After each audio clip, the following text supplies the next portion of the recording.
Convidamos para estar conosco aqui nesta manhã, ministrar a palavra do Senhor, nosso querido, amado irmão, pastor Leonardo Félix. Ele é pastor da Segunda Igreja Evangélica Congregacional de João Pessoa, é teólogo e está fazendo um trabalho excelente na igreja e também nas redes sociais. Ele tem um trabalho aí que breve nós iremos trazê-lo para falar sobre hermenêutica aqui na igreja, também homilética. Isso tudo vai ajudar bastante a gente. E ele está com a palavra agora para compartilhar com os queridos aquilo que Deus já colocou no seu coração. Seja bem-vindo, Leonardo. Fique à vontade, o púlpito é seu.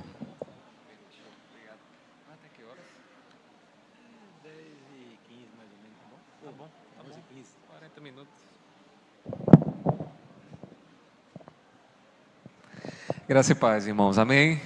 Quero parabenizar vocês por essa data e esse momento tão especial, né? Essa data, mais um ano de existência dessa igreja, uma igreja por quem eu tenho um apreço muito grande. Foi aqui que nós começamos o nosso ministério, ainda quando o STEC era aqui na igreja. Também louvamos a Deus por ver, né, esse momento tão maravilhoso em que jovens se colocam para participar dessa ordenança do nosso Senhor Jesus Cristo, do batismo, né? Isso alegra muito nosso coração, quando a gente vê tantos jovens aí seguindo um caminho distante da palavra de Deus, distante do nosso Senhor Jesus Cristo.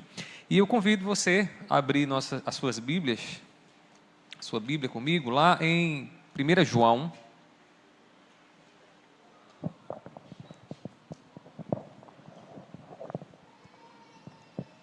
1 João, nós iremos ler o capítulo de número 2, do versículo 9 ao versículo 11. À medida que você encontrar, fique de pé em reverência à palavra de Deus.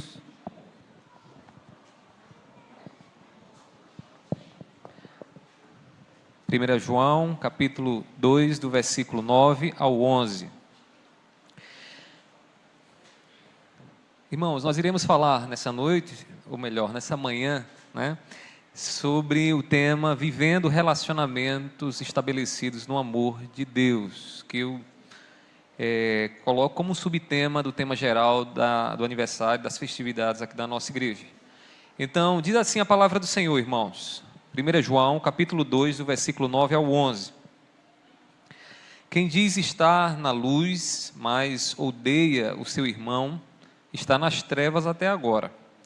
Quem ama o seu irmão permanece na luz, e nele não há nenhum tropeço. Mas quem odeia o seu irmão está nas trevas, anda nas trevas e não sabe para onde vai, porque as trevas lhe cegaram os olhos. Feche seus olhos, curve sua fronte e ore comigo ao Senhor. Meu Deus, nós estamos aqui diante do Senhor que ilumina as nossas mentes, que nos dá entendimento. Pai, reconhecemos a nossa fraqueza para entender a Tua vontade, mas cremos que o Espírito Santo que está em nós, Ele nos capacita para que possamos ouvir, compreender e viver aquilo que a Tua palavra nos ensina. Te peço nessa manhã, tenhas misericórdia de mim, dá-me clareza na exposição da Tua palavra e que Tua igreja seja edificada para a glória do Teu nome.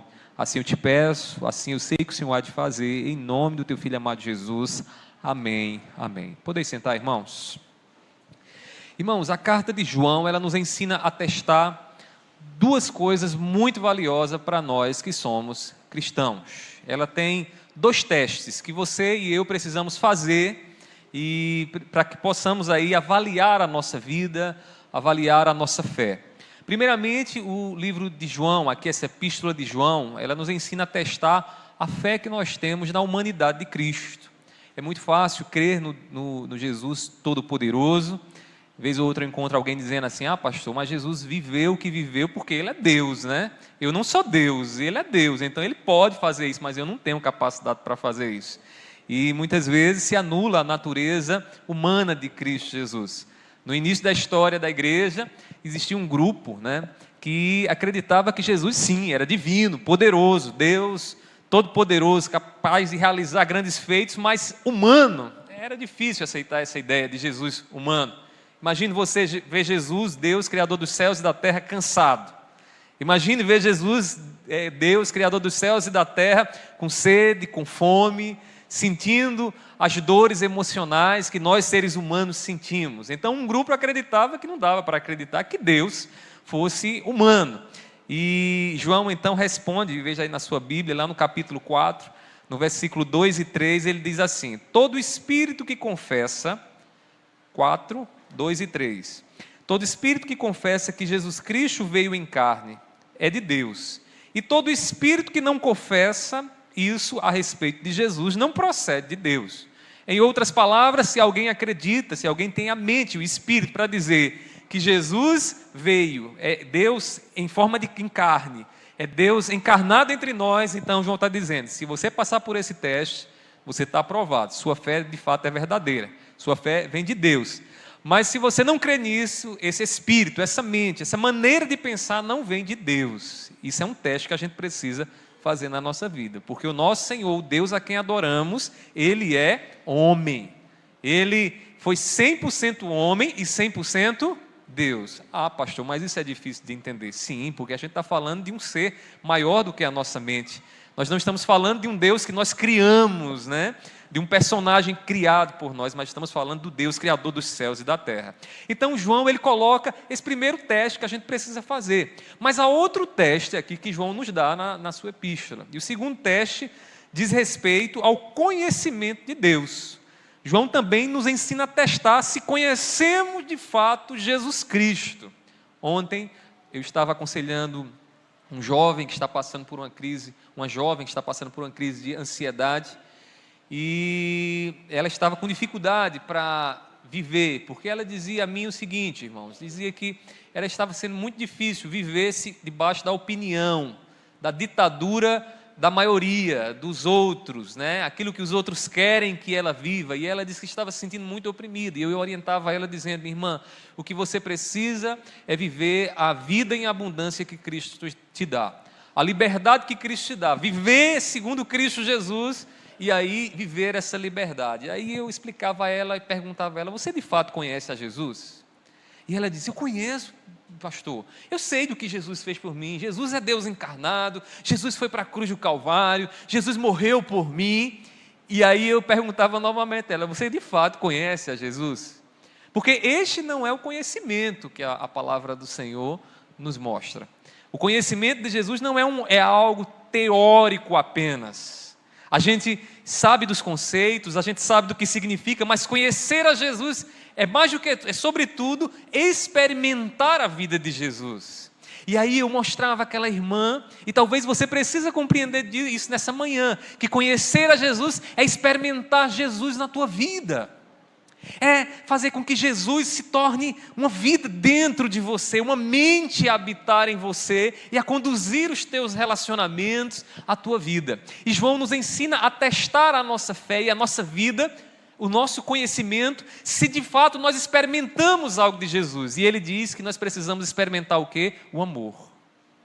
Porque quem conhece a Deus de fato conhece o amor. Mas não um conhecimento teórico da letra, mas um conhecimento experimental, que me faz viver assim como Deus viveu, morrendo e se entregando na cruz por pecadores, amando aqueles que o desprezavam.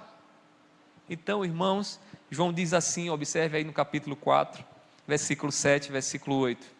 Ele diz, amados, amemo-nos uns aos outros, porque o amor procede de Deus. E todo aquele que ama é nascido de Deus e conhece a Deus.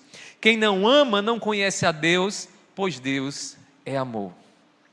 Dito de outra maneira, João está dizendo o seguinte, se você diz que de fato conhece a Deus, você sabe que Ele veio da eternidade, se entregou por você que é um pecador, mas na hora do vamos ver, na sua vida, na sua vida diária, você tem dificuldades, você não tem prazer, você não se deleita em imitar a Deus, amando o teu irmão como Deus te amou, você não conhece a Deus.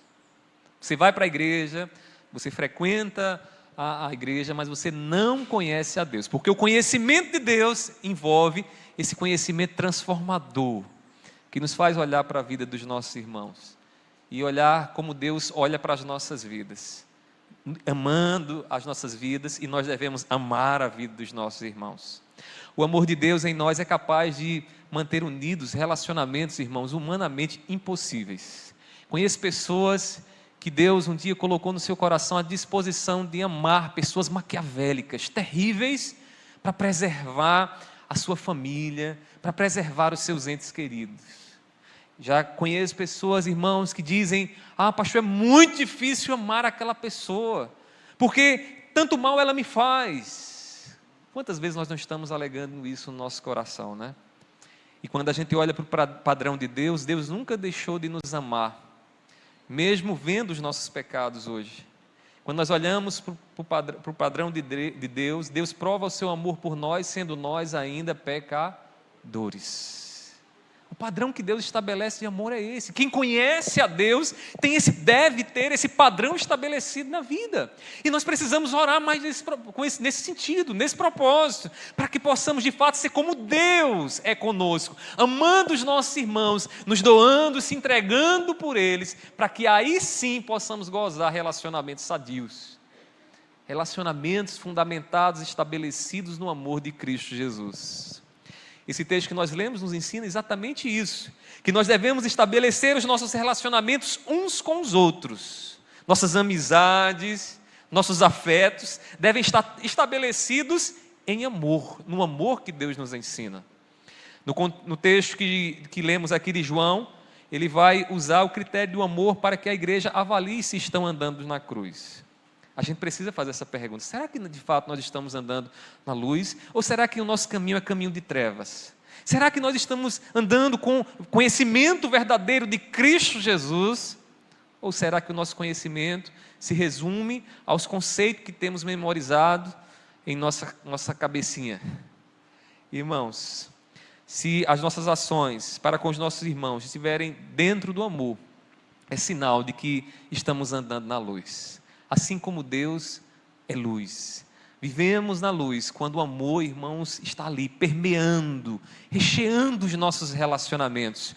Quando olhamos para os nossos irmãos e abrimos mão do nosso próprio ego para cuidar primeiramente deles, das necessidades que eles têm. Por isso nós devemos estabelecer o nosso convívio com os nossos irmãos no amor que Cristo tem. E talvez você esteja sentindo dificuldade para isso, porque tudo isso que eu estou te falando, para mim é muito difícil, irmãos. Como é difícil amar. Como é difícil amar. E às vezes a gente ora: Senhor, me dá mais amor. E a gente não tem dimensão do que a gente está pedindo. Esses dias, conversava com um irmão nosso, o irmão dizia: pastor, eu tenho pedido muito amor por tal pessoa. Difícil. Pessoa que tem gerado grandes problemas na minha vida, na minha família. E a minha oração tem sido essa. E aí eu perguntei: e você está ouvindo a resposta de Deus? Aí a pessoa disse para mim assim: como assim, pastor? Que a gente às vezes ora sem dimensão, né, do que a gente está pedindo. Porque se eu estou pedindo por amor a Deus, Deus vai me dar a oportunidade de aperfeiçoar o seu amor em minha vida. E como é que se aperfeiçoa o amor de Deus na minha vida? Quando Deus me dá a oportunidade de perdoar mais, de cuidar mais. E aí, quando nós estamos convivendo ali com pessoas que temos orado: Senhor, me dá mais amor, Deus de repente nos coloca uma pessoa difícil que pisa no nosso pé, que pisa no nosso calo, e a gente não está entendendo a oportunidade que Deus está dando. Abrindo aqui um parênteses, cuidado nas orações que você tem feito, porque às vezes você está orando algo e não está vendo como é que Deus está respondendo a sua oração. Talvez você esteja orando: Senhor, me dá mais paciência. Mas como é que Deus aperfeiçoa a paciência em nós? Exatamente. Então você está orando e Deus está te dando a oportunidade. Eu espero que nessa manhã você saia daqui: Senhor, me dá mais oportunidade de amar meu irmão. Amém? Ele vai te dar a oportunidade. Já tem te dado. Que talvez você esteja até pensando: não dá mais, não vou mais participar desse departamento, dessa igreja, porque é difícil aquela pessoa, porque aquela pessoa tem um temperamento que se choca comigo, porque às vezes ele fala demais, isso me machuca. E você não está vendo a oportunidade que Deus está te dando diante da oração que você tem feito: Senhor, eu quero amar mais o meu irmão. Então a gente precisa avaliar bem as orações que a gente tem feito. Irmãos, devemos estabelecer os nossos relacionamentos uns com os outros, as nossas amizades uns com os outros, no amor de Cristo. E a razão é porque primeira razão é porque o relacionamento estabelecido em amor nos dá o conhecimento verdadeiro de Cristo Jesus. Irmãos, o amor é o teste de quem está andando na luz, de quem de fato está em Cristo. A igreja do Senhor Jesus Cristo é conhecida pelo amor que ela tem, os membros têm uns pelos outros. Jesus diz lá aos seus discípulos em João capítulo 13, versículo 35: nisto conhecerão que você é discípulo de Cristo, se você amar o seu irmão. Se vocês se amarem, se nesse relacionamento que vocês têm dentro da igreja, no convívio de vocês estiverem se amando como Deus ama vocês, se entregando, cuidando, zelando. Irmãos, João ele começa aqui nesse texto que nós lemos, no versículo 9, ele começa nos mostrando o teste. Observe aí na sua Bíblia, ele diz assim, quem diz está na luz, mas odeia seu irmão, está nas trevas até agora. Eu queria que você observasse primeiramente quando ele diz assim, quem diz, ou seja, aquele que fala, aquele que se avalia, aquele que faz uma autoavaliação e diz bem assim, olha, eu sei o que eu sou. Então, quem diz que está na luz, quem diz que está no próprio Senhor Jesus Cristo. Essa expressão luz é muito identificada, muito usada para Deus, né? Deus é luz, é nele que nós enxergamos a realidade, a vida como ela é. E o Senhor Jesus Cristo diz, eu sou a luz do mundo. E diz para nós, vocês são a luz do mundo. Por quê? Porque os discípulos de Jesus, eles carregam em si os atributos, as virtudes de Deus, que mostram Deus ao mundo. Então, João está dizendo aqui, quem diz, o que fala, que de fato anda na luz, aí ele diz, mas odeia seu irmão, está nas trevas. Quando o que você faz é contrariado pela maneira como você vive, você está na ignorância, você não conhece a Deus, você está nas trevas, é isso que ele está dizendo. Se você diz, sabe quem é Deus, tem um conceito sobre Deus, sabe das virtudes de Deus, que Deus é misericordioso, compassivo, justo, amoroso, mas na hora de cuidar do seu irmão, você não é nada disso, você está nas trevas. Pastor, isso é difícil, pastor. Deixa eu lhe dizer uma coisa, antes que você desanime, como um dia eu pensei em desanimar. Né? Você tem o Espírito Santo de Deus, você não está só não. É difícil, irmão, ser compassivo, sofrer junto, nessa era tão insensível que nós vivemos, né? Onde a empatia nos relacionamentos tem se tornado distante da realidade. A gente vê o outro sofrendo e o problema do outro é o problema do outro. Irmãos, nós precisamos pedir a compassividade de Deus, a compaixão de Deus para com os nossos irmãos. Saiba que você tem o Espírito Santo de Deus. E se você pedir segundo a vontade de Deus, e é vontade de Deus, que você seja mais compassivo, Ele vai te dar. Agora peça do fundo do seu coração. Peça como o meu filho um dia pediu. Um dia eu estava em casa à noite, meu filho se acordou chorando. E foi lá no meu quarto, disse, papai, eu não consigo dormir, eu estou com uns pensamentos ruins na minha cabeça e tal. E aí eu chamei ele, disse, olha Caleb, nós vamos orar, vamos pedir a graça do Senhor. Agora tem o seguinte, Deus vai lhe abençoar, vai afastar de você esses pensamentos. Agora você tem que pedir de todo o coração. Porque se você pedir de todo o coração, isso vai acontecer. E aí ele disse, está certo papai, a gente orou, eu orei com ele. Depois que terminou a oração, ele continuou chorando. Eu disse, opa, está errado esse negócio. Está errado, como é que você está?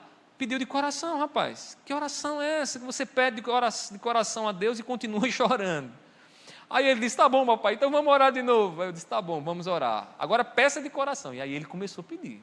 Fez uma oração, pai, Deus tira isso, afasta, Senhor, de mim, eu sei que o Senhor vai me dar uma noite de sono e tal. E depois que ele terminou a segunda oração, de fato, ele não chorou. E aí ele foi para o quarto dele, abençoei ele, fui dormir, e Deus falava ao meu coração. Como é diferente quando a gente pede desejando e querendo, Deus nos dá, irmãos. O nosso problema muitas vezes é que nas nossas orações, a gente está pedindo que o coração não quer. A gente está dizendo palavras, quando o coração não deseja isso de todo o coração. A gente está dizendo, Senhor, me ensina a amar de verdade, mas o coração não quer isso de verdade. E você sabe que a gente faz isso muitas vezes. A gente ora muitas vezes para cumprir o rito.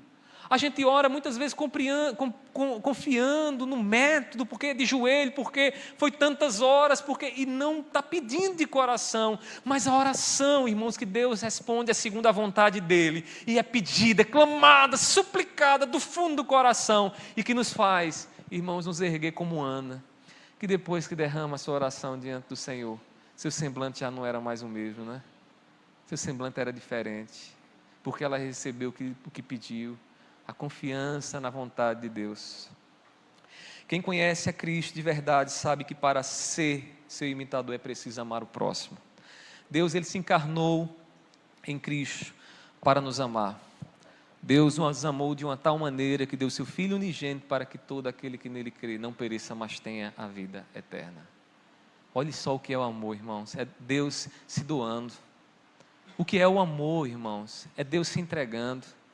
Qual é o amor que nós precisamos viver para que a luz de fato esteja em nós, para que o conhecimento verdadeiramente de Cristo esteja na nossa vida? Um amor doador. Um amor, irmãos, onde exista abnegação, onde eu negue a minha vontade em favor do meu irmão, onde eu olhe o meu irmão sempre acima de mim, superior a mim, para servir como Cristo serviu. Cristo, irmãos, abriu mão da sua glória, se esvaziou da sua glória e tomou a forma de servo para nos servir, para se entregar em nosso favor. Mas não para que tenhamos apenas esse conhecimento teórico, mas para que nós vivamos isso nos nossos relacionamentos. É por isso que Paulo vai escrever lá aos Filipenses, no capítulo 2, versículo 5, ele diz assim: tenham em vocês o mesmo sentimento que houve em Cristo Jesus.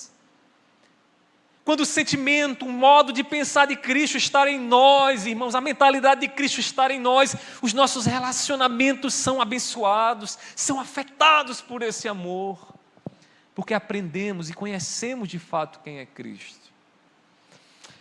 Irmãos, veja o que João diz no capítulo 1, versículo 6, aí da primeira epístola de João. Ele diz assim, 1,6: se dissemos andar na luz, como Ele está na luz, mantemos comunhão uns com os outros. Como é? Por que é que a nossa comunhão muitas vezes é quebrada, irmãos? Porque nos falta amor. Porque nos falta amor.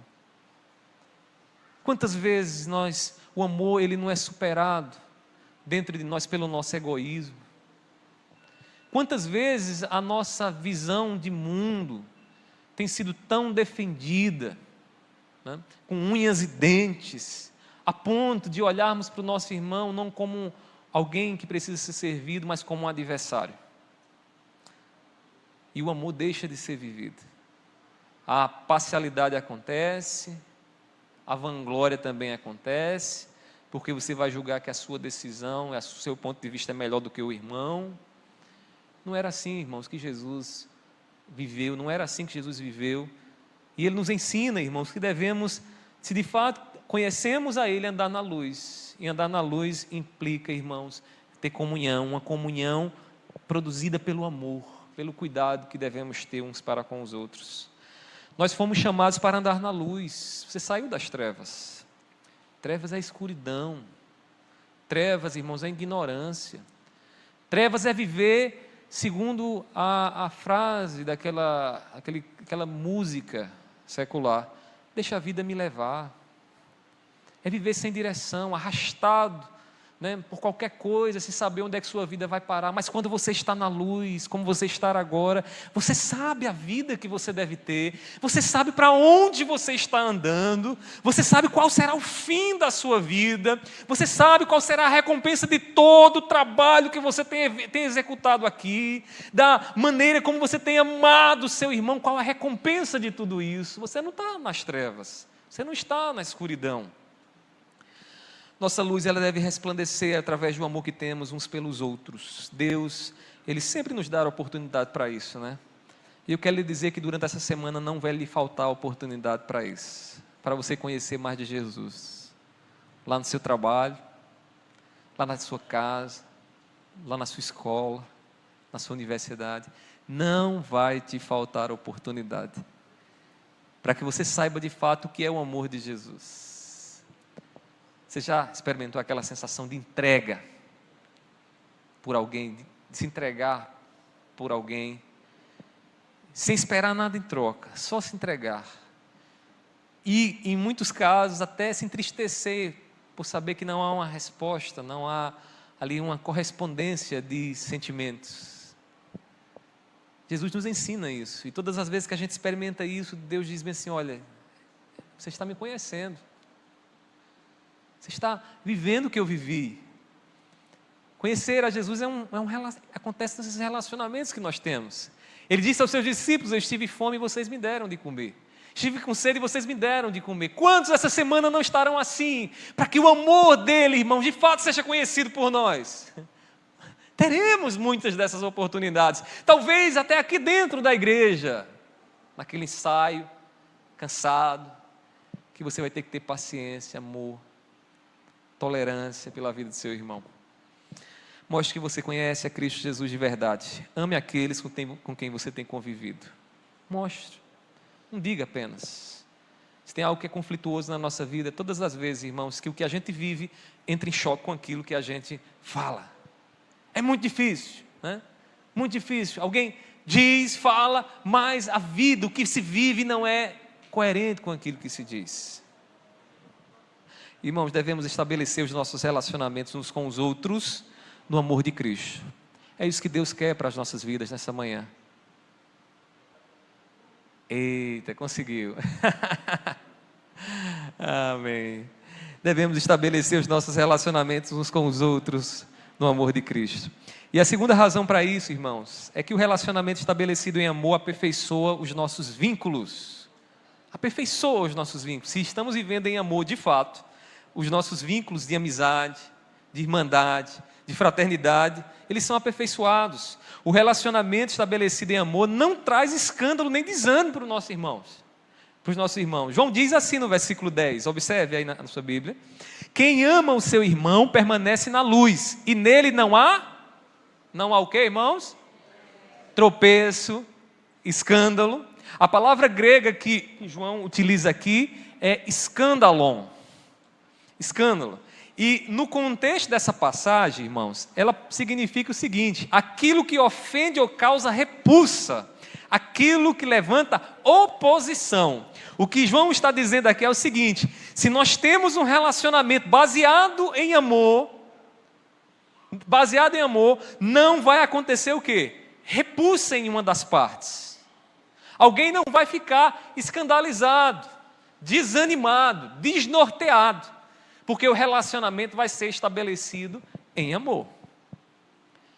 Certa vez, uma pessoa adoeceu e estava muito doente, teve que se submeter a uma cirurgia, e como é comum em cirurgias, a gente precisa passar um tempo de molho em casa. E nesses momentos a gente fica muito sensível emocionalmente. A gente quer muito que as pessoas venham nos visitar, a gente quer muito que as pessoas estejam presentes conosco, que nos dêem uma mensagem, que liguem para nós. Essas coisas acontecem, são naturais. E uma pessoa estava vivendo isso, experimentando isso, e uma irmã da nossa igreja mandou uma mensagem, dizendo: irmã fulana, eu vou lhe ajudar, eu estou aqui disposta a lhe ajudar. Essa irmã, num ato de ira, simplesmente não tratou aquela resposta, aquela disposição da irmã com amor, e disse: não precisa, eu não quero. Na verdade, ela queria mostrar a sua dor. E naquele momento, irmãos, algo deixou de existir naquele relacionamento. O amor, de fato, deixou de existir.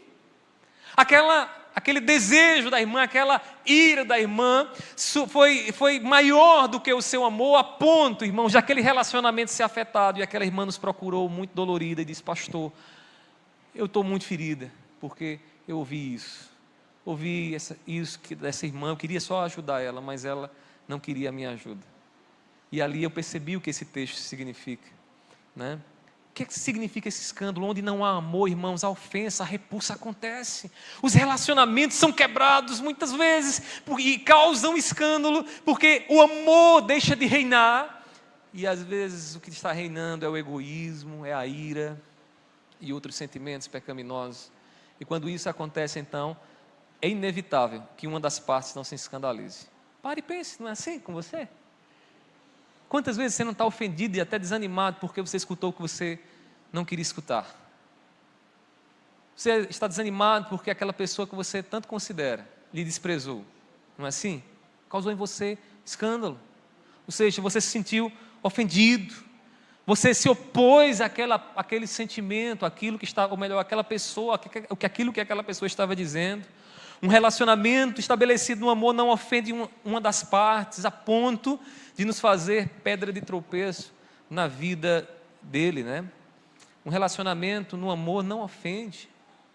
não nos faz pedra de tropeço. Nossos relacionamentos são aperfeiçoados quando estabelecidos em amor, e é isso que Deus quer que você saia daqui nessa noite entendendo. Que você precisa pedir mais amor nesse relacionamento que você tem vivido, pedir mais amor pelo teu cônjuge, que é fácil dormir lá na cama com ele, mas conviver no dia a dia, sentindo aquelas pontadas agudas no coração que fere, machuca, às vezes não é tão fácil, e não é fácil, mas Deus quer que você peça mais amor, mais amor. É provável que João tenha em mente aqui, irmãos, um grupo de dissidentes que confessavam uma fé em Jesus, que não cria em Jesus de fato como divino e humano, e que desconheciam completamente o amor. Dissidentes que diziam, não vou mais conviver com vocês, porque não dá, não suporto vocês, e vão viver então isoladamente. Alguns comentaristas acreditam nessa possibilidade desse grupo que estava ali se dividindo, rachando, saindo da igreja, porque eles estavam vendo nos seus irmãos, algo que eles não concordavam. Irmãos, como pode alguém dizer que conhece a Deus e não perceber a lição fundamental que Deus dá na palavra? E a lição que Deus nos dá é que Ele nos ama sendo nós ainda pecadores. É fácil, amar quem nos faz bem? Muito fácil. É fácil termos um conceito de amor onde eu amo aquele que dá um tapinha nas minhas costas. Mas o conceito de Deus não é esse. O ensinamento de Deus é: ame aquele que te fere, ame a pecadores. Precisamos fortalecer os nossos laços fraternais pelo amor.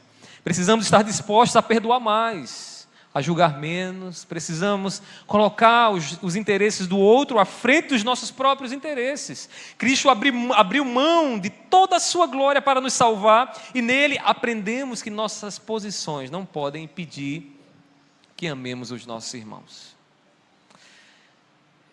Não é difícil a gente encontrar os obstáculos que impedem o amor dentro da igreja. E às vezes tem obstáculos que nos parecem simples, mas que criam verdadeiras barreiras no ato do amor. Às vezes a roupa que você veste, às vezes a marca do seu celular, às vezes até o perfume que você usa. Porque você diz, esse perfume diz quem eu sou. O irmão não é como eu sou, então não dá para amá-lo. Ele não tem o mesmo celular que eu tenho. Irmãos, nós precisamos aprender a amar. Cristo abriu mão da sua glória, de toda a sua posição. Cristo desfez as barreiras. Cristo olhou para nós, irmãos, e desfez a barreira do pecado, para que pudéssemos viver como irmãos, como amigos com eles. Devemos estabelecer os nossos relacionamentos uns com os outros no amor de Cristo Jesus, no amor que você não cria, não é um amor segundo o que você pensa, mas um amor que o próprio Deus nos ensina. Se alguém pensa estar na luz como Deus está na luz, vive em comunhão um com o outro. Ame como Deus amou. Tome o padrão de Deus. Pergunte, Senhor, como Tu me amas. Me ensina, me faz ver o Teu amor por mim, para que eu possa expressar o mesmo pela vida do meu irmão. E a gente às vezes quer dar um jeitinho aqui, esprema acolá, para tentar deixar esse amor mais confortável, né? Vocês já viram aquele meme no Facebook, ou nessas redes sociais, ele sempre aparece. É um meme que mostra muita gente levando a cruz, né? Todo mundo com uma cruz pesada, arrastando, né? Isso de forma, umas figurinhas lá, é bem interessante. E aí, de repente, vai no meio daqueles que estão levando a cruz, alguém levando uma cruz bem maneirinha, saltando, pulando, e todos olham para eles de forma estranha, né? Como é que pode esse indivíduo levando essa cruz de forma tão leve, saltitante, pulando, alegre, e todos nós aqui sofrendo, arrastando o peso dessa cruz? E aí esse indivíduo que vai saltando e pulando, vai caminhando, e quando chega num abismo, aqueles que estão levando a cruz, pega essa cruz e usa a cruz como ponte para atravessar o abismo. Mas aquele que ia saltando, que estava levando a sua cruz leve e que tinha cerrado a cruz para ela se tornar mais leve, percebeu que não tinha condições de atravessar o abismo. Irmãos, como essa mensagenzinha fala ao nosso coração, né? Como a gente está cerrando a cruz, né? Como a gente quer amar os outros segundo o que a gente pensa, né? Como a gente quer amar aos outros, dizer bem assim, olha, eu amo ele, mas ele passa lá do outro lado e eu fico aqui. Eu amo ela senta do outro lado da igreja e eu sento desse lado. A gente convive mais assim. Está serrando a cruz, meu irmão? Está serrando sua cruz? Você deve levar a cruz, tome o peso da cruz, viva o que Cristo viveu, tome a mentalidade do próprio Deus na sua vida, ame como Deus te amou. Se te feriu, peça perdão de verdade, perdoe, viva, invista nesse relacionamento, não desista do teu irmão. Já imaginou se Deus simplesmente dissesse, eu lhe perdoo, mas na sua primeira falha eu viro as costas para você? Quem poderia estar com Deus ainda? Eu não poderia, de forma alguma, e supostamente você também não poderia estar. Mas Deus não age assim, né, irmãos? Deus continua se relacionando conosco, mesmo vendo os nossos pecados, obviamente perdoados em Cristo Jesus, mas continuamos a pecar. Irmãos, devemos estabelecer os nossos relacionamentos uns com os outros no amor de Cristo, pois o relacionamento estabelecido em amor evidencia a vida eterna. Primeiramente, revela o conhecimento verdadeiro de Cristo.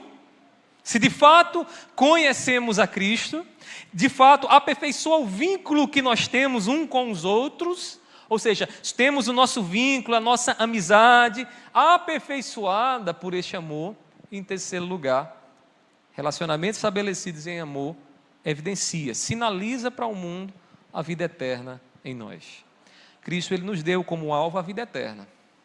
Estamos, caminhando para que se concretize de uma vez por todas a vida dele em nós, porque aqui ainda vivemos com o pecado brigando dentro da gente, né?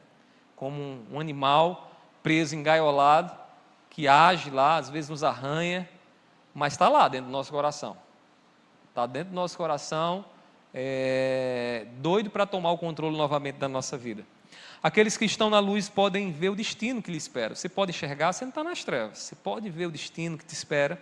Irmãos, aqueles que estão em trevas estão perdidos, como um navio desgovernado, que perdeu o farol. O que é o homem que não sabe amar? O que é o religioso que está dentro da igreja, mas não sabe amar? Ele é como um navio desgovernado. Ele perdeu o norte. Ele não consegue olhar e conhecer Jesus de verdade. Sabe por quê? Porque ele não vive Jesus. Porque o Jesus que ele consegue viver é o Jesus dos cânticos, é o Jesus das suas orações da boca para fora, é o Jesus da oração que ele prega, mas não é o Jesus que ele vive.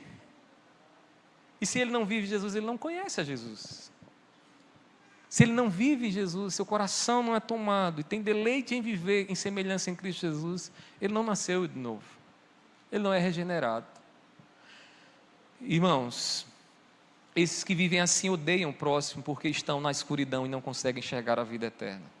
João, ele nos diz no versículo 11, observe na sua Bíblia, ele diz assim, mas quem odeia o seu irmão está nas trevas, anda nas trevas e não sabe para onde vai, ou seja, está perdido, porque as trevas lhe cegaram os olhos.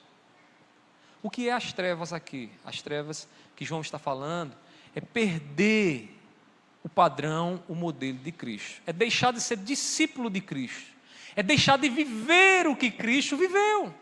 E quem deixa de ver a Cristo e viver o que Cristo viveu, está cego, está em escuridão, está em trevas. Pastor, dentro da igreja é possível alguém viver assim? Porque eu não sou ingênuo, irmãos. Eu sei que alguns de vocês ouviram tudo que estão ouvindo aqui, e isso pouca diferença vai fazer em suas vidas. Pouca diferença vai fazer nas suas vidas. Mas eu sei também que alguns de vocês ouvirão, e o Espírito Santo vai fazer com que vocês enxerguem mais claramente Cristo Jesus. E é isso que Deus quer de você. Que você enxergue a Cristo Jesus e viva a Cristo Jesus. Nas oportunidades que Ele tem dado à sua vida, na sua família, na sua vizinhança. Enquanto o homem não vive na vida de Cristo, ele não pode enxergar o fim da sua existência. Ele não pode ver a vida eterna. Ele não sabe o que é a vida eterna. A vida eterna é a própria vida de Deus em nós. É Deus nos dando da vida que Ele deu lá a Adão e Eva antes do pecado. É nós vivendo em Deus, irmãos. Esses que não conhecem a vida eterna são como diz a poesia do cântico, que diz assim: uma folha seca arrastada pelo vento. Essa imagem é interessante, né, irmão? Já viu uma folha seca? Vai aqui para o lado da igreja e você vai ver quando o vento bate. Você não sabe daqui a alguns instantes onde ela vai estar, né? Ela está desnorteada, perdida, sem rumo. Ela é soprada pelos ventos que são os seus próprios, a direção que ela mesma não sabe qual é. Quando nós assumimos o controle da nossa vida e queremos vivenciar os nossos relacionamentos segundo os nossos conceitos, segundo os nossos próprios padrões, e não segundo a Cristo Jesus, nós estamos sendo guiados por um vento sem direção, não sabemos para onde vamos chegar, o que estamos vivendo. A vida eterna, irmãos, nos faz viver o Cristo Jesus, nos faz ter a consciência de que o que eu estou vivendo aqui aponta para o que acontecerá mais adiante, quando o nosso Senhor Jesus vier, irmãos, e nos transformar, e tirar o corpo de pecado, e nos dar a vida eterna, um corpo glorificado para viver com Ele. Isso é claro para você? Você está na luz, você pode ver isso. Você pode ver isso no relacionamento que você tem com a sua esposa, com seus filhos, aqui na igreja. Você pode ver esse amor essa vida eterna gera em você, e que é o próprio Jesus em você, agindo aqui no nosso meio. O amor que vivemos em nossos relacionamentos apontam para o que está por vir. Olha que coisa maravilhosa. Como a perspectiva escatológica do amor, pastor. Eu vivo o amor aqui agora, e esse amor sinaliza para o mundo, para mim mesmo, o que está por vir. Porque a vida eterna, irmãos, não vai ser vivida com ódio. Porque na vida eterna não vai haver espaço para o nosso egoísmo. Porque não vai haver mais egoísmo. Viveremos o amor como Deus é amor eternamente. Na eternidade viveremos, irmãos, baseados no amor do próprio Deus, estaremos prontos a nos sacrificar pelos nossos irmãos, seremos servos de todos como Cristo Jesus foi. É por isso que Paulo vai dizer: tenham entre vocês o mesmo modo de pensar de Cristo Jesus, e não o mesmo modo de pensar que vocês acham que é o correto. A humildade de Cristo nos caracterizará na eternidade. Ele, irmãos, já dá seus sinais, ela já dá os seus sinais. A vida eterna já sinaliza para nós e nós, através do amor que temos uns com os outros. Quando nossos relacionamentos são permeados de amor, testemunhamos a vida eterna que nos espera. Estamos na luz, sabemos para onde vamos. Mas quem, irmãos, vive a odiar o seu irmão, está nas trevas. Eu vou dizer uma coisa para vocês que eu tenho experimentado, tenho vivido, né? Às vezes eu encontro muitas pessoas que estão criando seu modo de pensar e viver a vida cristã segundo o que bem entende. Eu acho que todos nós somos tentados de alguma forma nesse sentido. A palavra do Senhor é muito clara nesse sentido. E esses dias eu conversava com algumas pessoas e eu percebi uma coisa recorrente: as pessoas acham que o tempo vai resolver muita coisa, né? Fere o seu irmão e diz: não, agora eu vou esperar o tempo passar porque o tempo vai resolver. Como a nossa mente é rápida em encontrar um caminhozinho, um atalho para resolver os nossos problemas. Talvez você chegou aqui exatamente com esse atalho. Eu sei que ela está chateada comigo, mas o tempo vai resolver. Deixa a gente começar a ensaiar juntos, a gente vai convivendo ali e tal. O problema é que você dorme pensando nisso, acorda pensando nisso, vem para a igreja pensando nisso, e o tempo não resolve. O tempo cria uma coisa: o tempo cria abismos. Faz com que os abismos se tornem cada vez maiores e você acha que vai resolver, não vai. E o teu coração vai se endurecendo, porque ele vai dizendo o seguinte: não, agora está difícil, não dá, agora vai ficar mais difícil você ir até ele para pedir perdão, até ela para pedir perdão. Como o nosso coração faz isso, irmãos, rapidamente. Como nós queremos testemunhar da vida eterna segundo os nossos próprios padrões e não segundo Cristo Jesus. Cristo, irmãos, no ápice da sua dor, na cruz do Calvário, olha para os seus ofensores e diz para eles: Pai, perdoa eles porque eles não sabem o que fazem. E não venha ser aqui como aqueles docéticos lá, que não criam na humanidade de Cristo, dizendo: mas Cristo era Deus, eu não sou Deus. Por isso que Deus te deu o Espírito Santo. Você tem o Espírito Santo, amém? Não deixa o tempo resolver, não. Não deixe o tempo resolver. Não deixe que o abismo se torne intransponível. Talvez pelas suas emoções, talvez pela distância geográfica. Mas está na hora de resolver. Está na hora de chegar mais junto e amar aqueles que Deus tem te dado para amar. Porque é amando que você vai testemunhar, evidenciar da vida eterna em você, de que Cristo está em você, de que você sabe para onde você está indo, onde você vai chegar. Ame, ame, viva este amor. Irmãos, lute para que os seus relacionamentos sejam um sinal do céu aqui na terra. Aprenda com Jesus a lidar com os defeitos do teu irmão. Jesus amou um traidor, Judas. Jesus amou um covarde, Pedro. Jesus amou um incrédulo, Tomé. Jesus amou aqueles que lhe abandonaram e lhe deixaram sozinho na cruz do Calvário.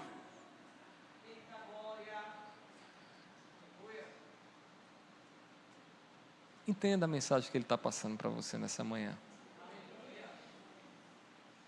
Não queira colocar obstáculos. Não queira